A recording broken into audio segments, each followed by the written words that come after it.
Hello mga kabakard, magandang araw sa inyong lahat. Welcome back po sa aking channel.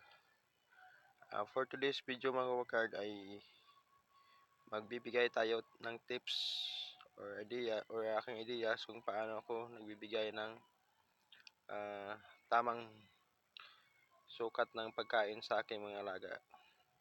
Kung makita nyo kabakard, ito yung ginagamit yung kabakard na pansukat. Galing po ito sa tawas na lalagyan po ito ng tawas kabakard. Nilinisan natin tapos ito. Estimated nito kabakard ay 37 to 38 grams yung laman nito kabakard na patuka.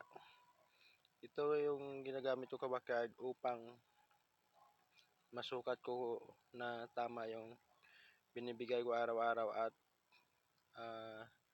tugma araw-araw kabakard.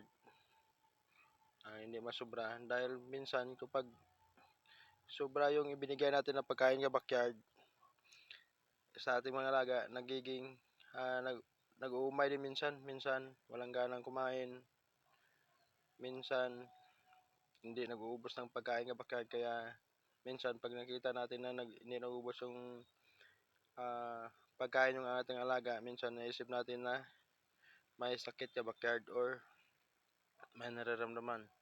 Kaya ito ang sikreto kabakard na tamang panukat para maiwasan natin maumay yung ating malagang manok. Hindi natin siya tinitipid kabakard, pero para matansya natin na bawat bigay natin ay pare-pareho bawat araw. Binibigay natin na ito kabakard yung patuka sa umaga, alas 7 ng umaga, at sa hapon alas 5.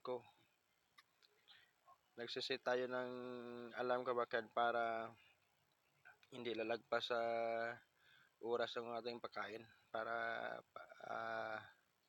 alam ng manok na pagdating ng alas 7 kakain siya, at alam paghapon alam niya na kakain siya ulit ng alas 5. Yun po kabakard. Tingnan natin kung saan tayo kabakard na yan yung tamang dami niya.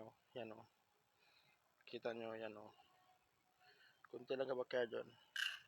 Apat yung ibibigay natin na kasi may apat tayo dito na manok. Yan kabakard.